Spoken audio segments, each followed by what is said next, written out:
And two signature heroes off the table, Cho and Franco already out. So it must be Seilah's turn to prio pick. Yep. No displacements offered. Kaja is good as well. There was like a recent buff, if I'm not wrong. So that could be a surprise pick. No one yet in the whole tournament and the whole season has picked up a Kaja. I would love to see this being played. Well, I mean, talking about the Akai, one very good hero to pick up is the Valier. You're able to push him back because you can protect your entire teammates and let Gear and Adammir have enough time to go straight for that back line. Yep, that's right. The pick-off composition, the pick-off style, not going to be entertained by either team. But I just want to throw a wrench in everyone's thoughts. Okay, jaw hit, JPL on the jaw hit, that's great. I was kind of feeling a mini Sitari as well, but yeah, jaw hit works fine as well. Now this is going to allow Lolsie to be the second last pick for his team. Lolsie's pick is going to be very important. You know, I was considering, yes, Atlas would be great, but of course Atlas has been banned out, one of the signature heroes for Lolsie as well. Lolsie, he needs someone who can offer a lot of CC for his team. Yes, Bray does have that heavy spin, but while they have huge burst and sustain in the form of Lilia and Uranus, they need more lockdown.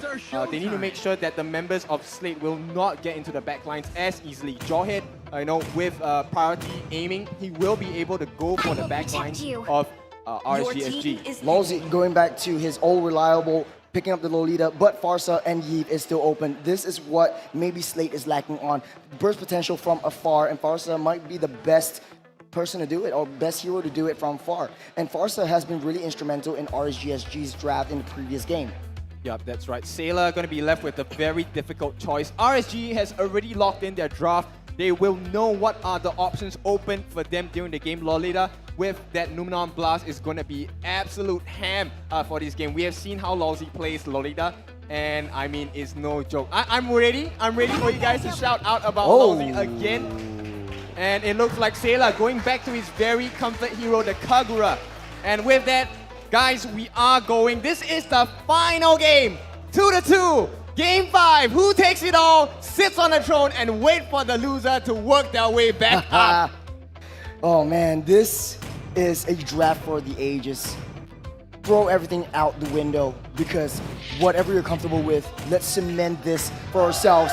And ladies and gentlemen, we are going in straight to the land of God. Match point, best of one. Slate Esports versus RSG SG Game 5. As the portal to Sector Island opens, one thing that we gotta have to understand for sure is that we are seeing signature heroes all across the board. We're starting to see more heroes picked up by players, and of course, the players themselves are really comfy at that. Whenever we think of Seilah, we think Kagura. And we are very sure to say that the middle lane game is definitely gonna be tough. 505 understandably also made his debut last season with Lilia opening, and those were the times where he was amazing, and up until now, he's more than amazing. Like you said in previous games, Diablo is a lane bully, but Seilah down low. Oh! He does manage to get out with a sliver. No flame shots, though. No flame shots right there from 505. It's only a sprint. But understanding how Slate has played their strategy so far, especially in the early game, they are going to target Diablo. They are going to focus fire on him, the devil himself. But Diablo, he knows how to play this. He knows that this Uranus is going to be up for the challenge. Let's take a look at a preview of the emblem and understand if there is anything that is quite out of the ordinary. Well, the answer technically is going to be no. The Dyrov is playing as a Festival of Blood instead of Unbending Will, which is something that I am more catered towards. Definitely something that I definitely prefer. Avarice, 2 Avarice all across the board for the side of RSGSG, as well as a single one of the cooldown reduction from the side of Jawhead. Nothing too out of the ordinary, I gotta have to say. Well, JPL flanking in, flickers! And that is gonna be Lolsie put out of place.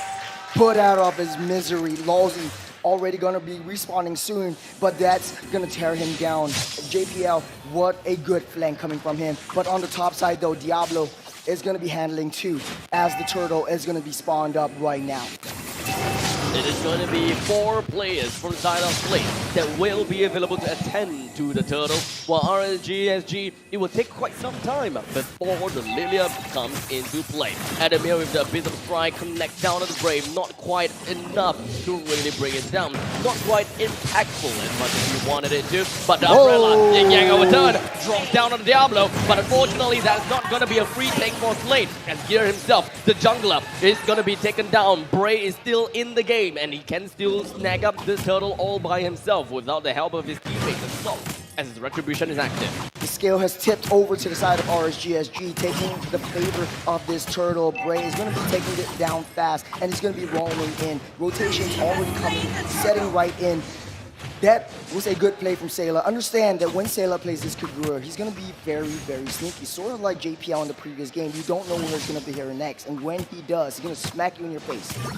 It is definitely gonna be quite a start. Both teams, they are still relatively neck and neck. With Slate got 2 kills, RSG with a single, but the turtle did go over to the side of RSG indeed. Every single one of these players are definitely gonna be busy hoarding up the gold that they are able to get, and of course focusing on their own micro plays as much as possible, while looking for opportunities to attack onto the opponent's side too. Fire burning in their eyes. RSGSG is looking to hunt. 505 is playing a much better game as this Lilia as he goes up. But as we speak, in the top lane though, there's going to be a silent ninja sitting in the brush, just waiting for the right time, waiting for the chance to pounce. But doesn't take the bait. Diablo stays safe for now.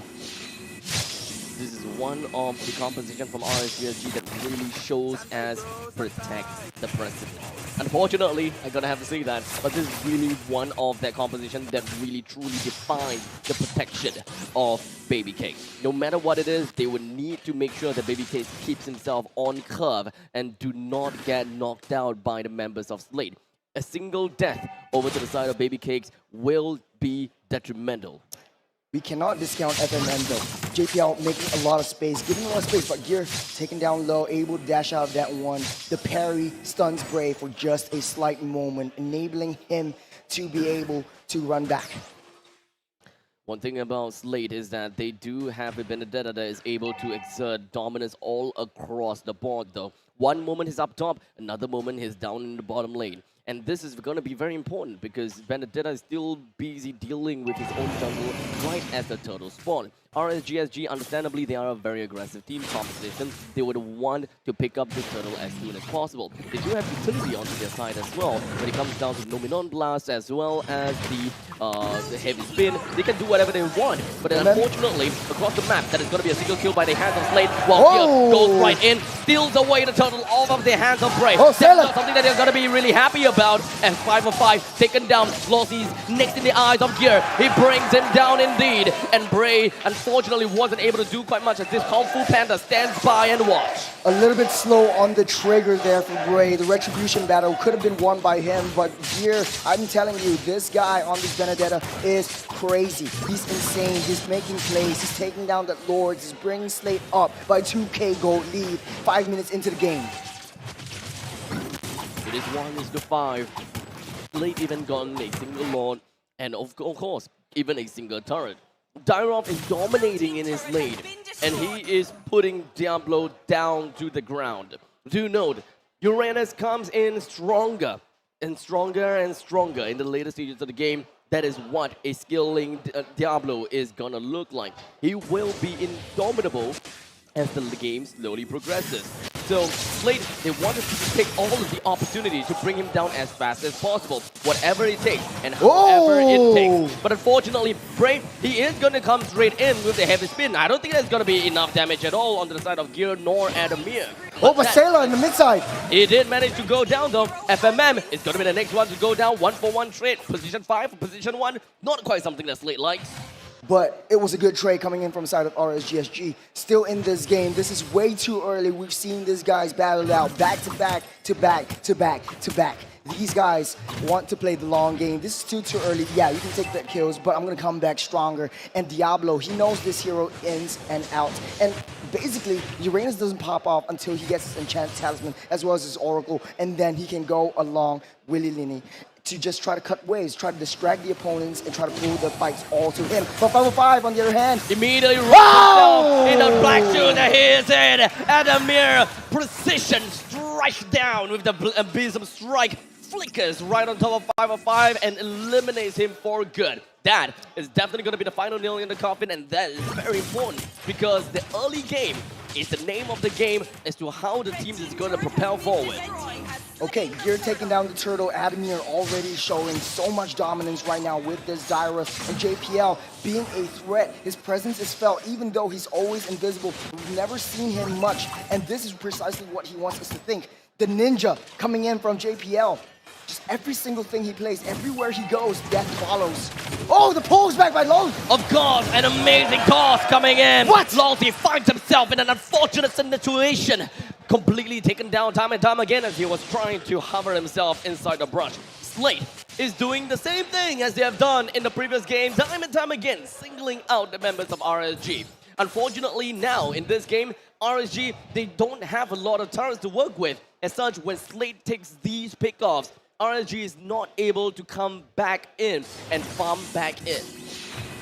Diablo still stuck under the turrets. There's nowhere he can go. But the rest, Lolsie is coming in with conceal play. The stun onto gear, Nimron Blast. It stuns onto FMM, and that is going to leave FMM with a sliver of health, but he's going to get himself away. Diablo with the Ionic Disc. He managed to keep up on the FMM, but unfortunately he doesn't quite have the regeneration just yet. Corner, but Seilah in this signature hero, the Kagura. Bursts down once again. He's not done just yet. He brings in with his umbrella. Well, 505 was hoping that his little bombs will be able to do the work of the devil, but not quite.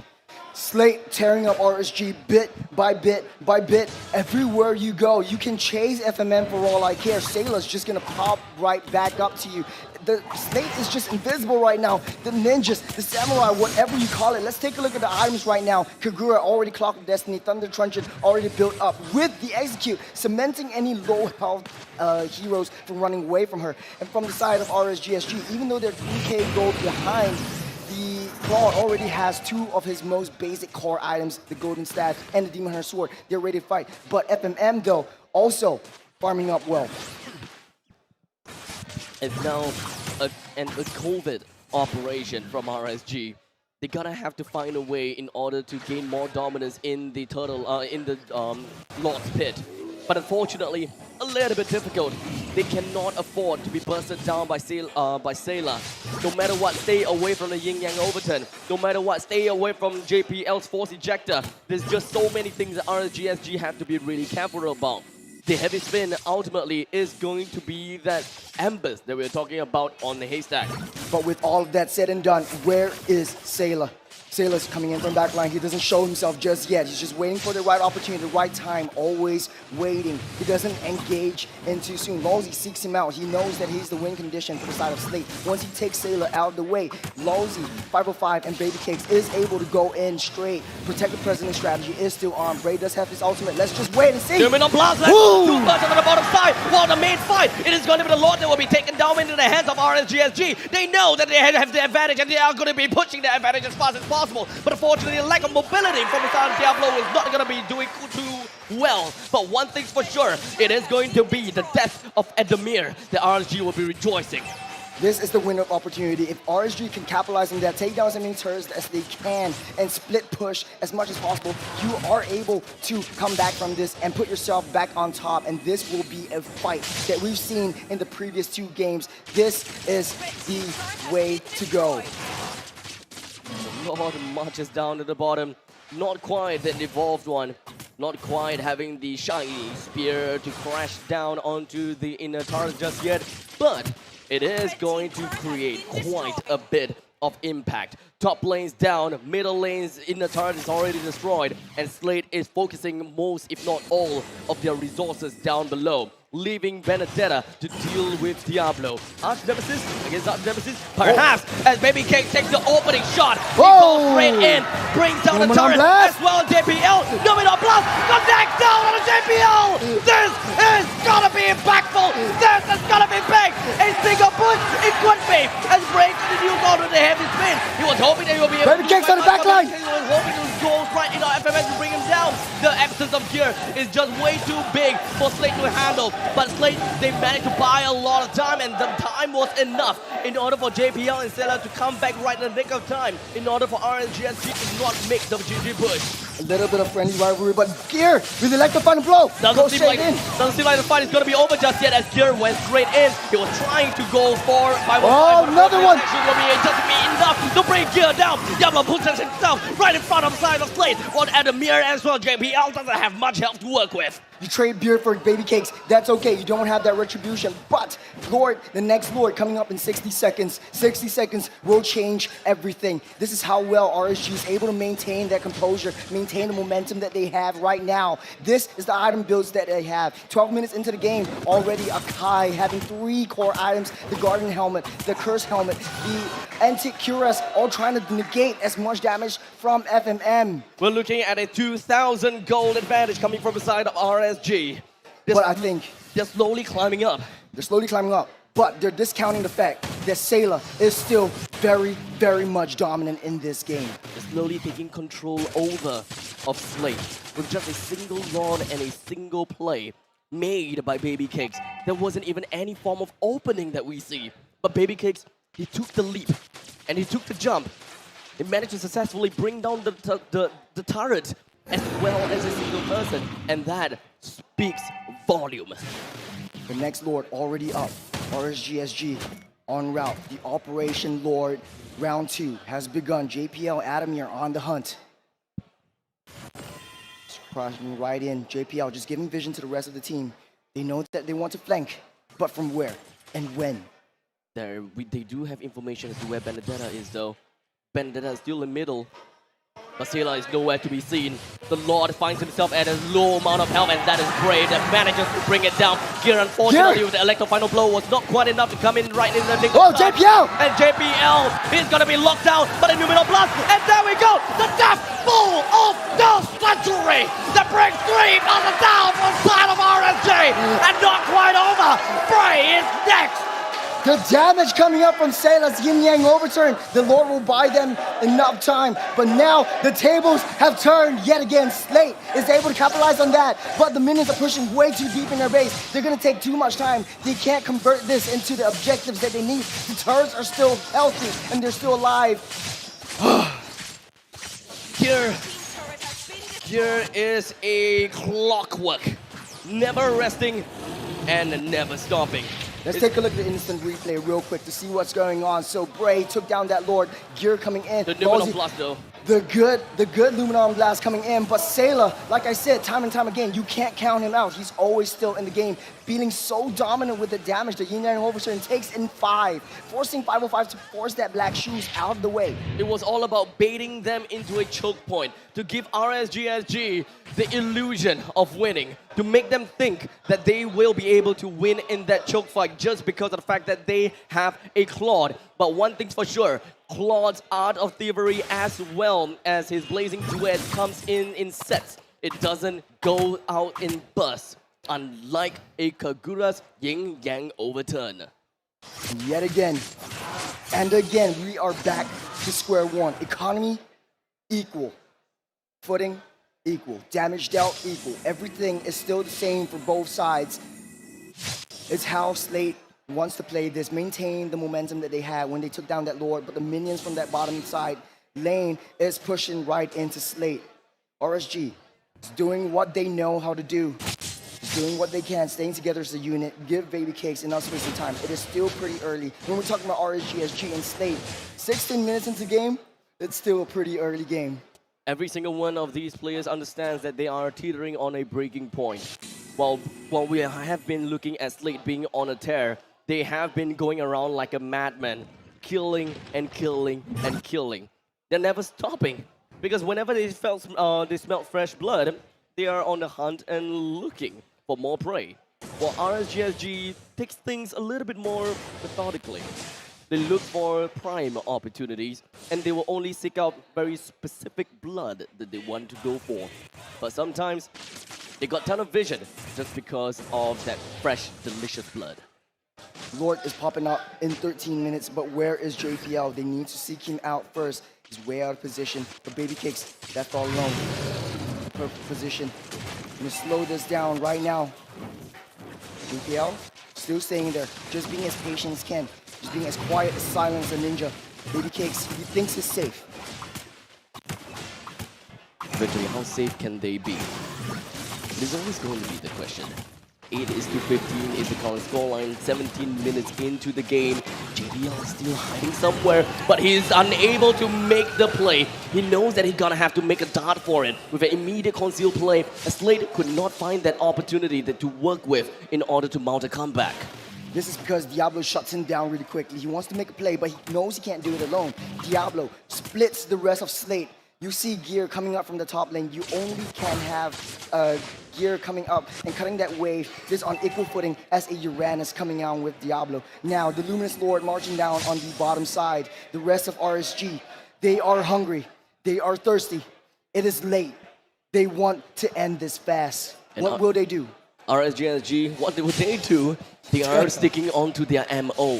They are going to be escorting the Lord right down bottom lane. But not all, unfortunately. One will always stray away from the deviation. And that is always Diablo, the keeper of hells, as he moves himself right close to the top lane turret and is waiting for the perfect time to strike. But speaking of perfect time to strike, someone's waiting for the perfect time to strike as well, but he's actually just recalling, perhaps. No one knows about his presence just yet, until now. As Lolsie immediately stuns right hand, and Seilah, he tries to get himself away, successfully doing so, but this is going to erupt a fight. As Lolsie, 3-man phenomenon blast is going to be landing out with the Gear Seilah, so FMM, but unfortunately not quite enough to bring Gear down just yet. Well, Lolsie, Bray, as well as 505. They understood that they are in critical health and they gotta have to get away. But Slate, time for Mount, a comeback. Diablo is still regenerating health, but in the main fight, Bray goes down, babycakes as well. Lolsie goes down, and this is just gonna be the massive play fight from the side of Slate. They go for the bait and switch, and 505 was hoping that he'll be able to find himself at home. But unfortunately, he got too comfortable in the wrong place. Top lane is gonna be pushed right in. Bottom lane is gonna be pushed. The core is left with 50 HP, but RSG just could not find the end. Split that, go back, reset. You have already your minions pushing into the base. They need to split up and defend. Adammir is out of the picture, but Diablo, immortality popped. It's okay, he's done what he needed. He brought down the ballista, and or rather, he has allowed them to buy time for the turret to bring down the ballista, and that is all that he needs to do. And Slate knows that they can't push this anymore. Diablo did what he needed to. Yeah. Time is precious right now. Time is precious. Every waking moment, every ticking second, Slate is going to be pushing in. But they can only take in 2 turrets, and the 2 mid-lane tier 1, tier 2 turrets are off the charts. RSG, on the other hand, opening up the base, pushing the throne up to half health. They need to do it again. But right now, Slate is in a better position. Will they be able to take that third Lord? The Lord dances on, the ballet, the tango, whatever you want to call it. This will be the fight of the ages.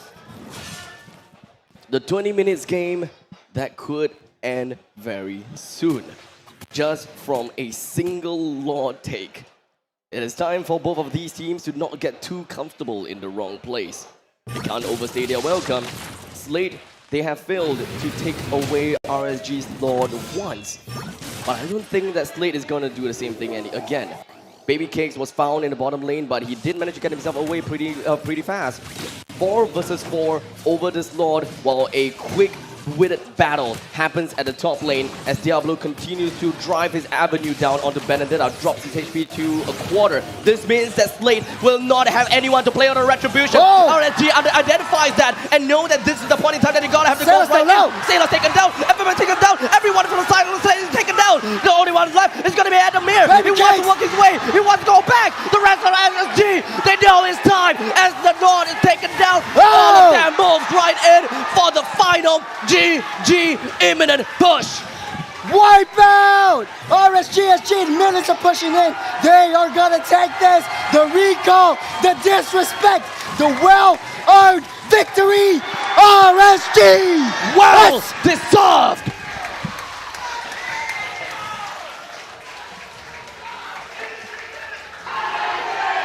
Man, what a match. Everyone up of their seats is just mayhem right here. It's a disaster. You can't call this a cliffhanger. You can't call this anticlimactic. In fact, RSG and Slate, they have given us through 5 perfect shows. 5 shows that tell us in its own equality and its own way. Game 1 was when RSG was confident. They had everything. Game 2, Slate came back and they